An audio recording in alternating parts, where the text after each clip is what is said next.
This video demonstrates how to merge and align different models within Visicon. I have a model that I already imported into Visicon, and my objective here is to bring in a different version of the same model, align the two, and do a comparison, for example. So I'm going to go to File, under the Merge into Model. I have two options. I can either import new geometry and associate it to this existing model. So let's say I have different components that all get assembled together in Visicon, and I want to act on these together as one model. Or I can bring in a new set of data and essentially create a new model, and that's what we're going to do in this case. So I say New. I'm going to select City Tower B. And we can see that now both models are in the Visicon project, but for some reason, whoever worked on the second version of this model has translated it. So what we're going to go through is now the exercise and demonstrate the different ways in which you can realign those. If I go to the Project Browser tab, I can also open up the Models tab, and I can see that each of those models is now distinctly different. And I can even come in and, for example, change the color of a particular model. So this way I can very easily distinguish which is which. So now we're going to come down, and I'm going to close this, and we're going to look at two different ways that we can align models. The alignment works either I can select an entire model, or I can do it on any individual object that's selected. So for example, I can come in here, I can just grab one. Let's say this is a column stack right here. I go under the Model Alignment tab. I can do, for example, a manual alignment.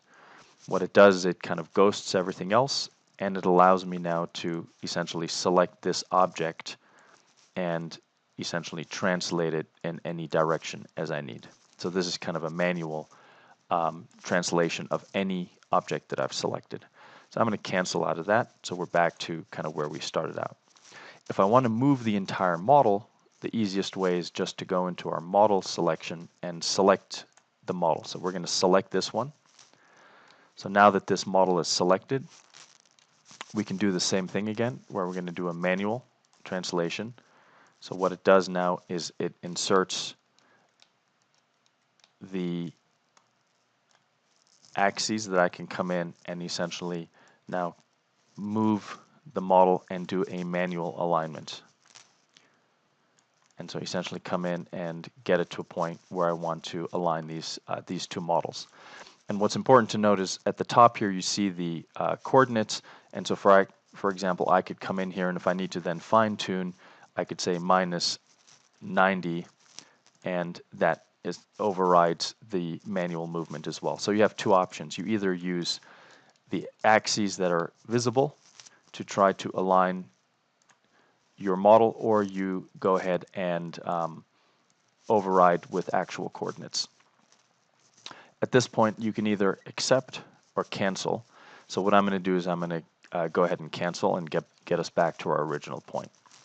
The next translation that I want to show is you can select individual objects. And so this is quite useful if you want to quickly align something. So here we're going to, again, select one of these models. So this is going to be the model that we're going to translate. We identify, let's say, a component at the corner. So let's take this column right here. That seems to be a distinct column. So we're going to this time say, right, while model A is selected, I say by objects. So now I can select any object in one model and select the second object, and it automatically does a translation.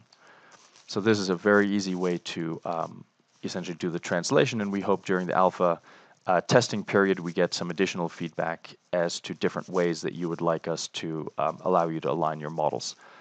In the full version, there'll also be the ability to rotate the model about different axes. At this point, we just released it with XYZ translation capability. So I'll go ahead and accept. And so here you can see now both models are perfectly aligned. The next aspect of model alignment that I want to demonstrate is if you're inside of Revit itself. So this is an example of a model where we have some Revit objects and a linked point cloud. So I can highlight the point cloud right there. If you go under the insert, you can see that we have under the manage links. So the way it works is any files that you have linked within your Revit model. So here, for example, I have this point cloud data linked. I can just go to my add-ins tab, hit the quick export, and what we'll see is that all of the linked information is automatically available in your Visicon model. So it's loaded here. So now, okay, I had accidentally actually translated the point cloud, but you can see if I hide or make transparent that essentially the point cloud data is also loaded into our model. So here I can come in and again add a clip plane and look at the data that we have. So this is essentially what you can do to ease the merging of models. This is particular to Revit, that if they're linked inside of Revit, they automatically get exported as one combined model set. Thank you.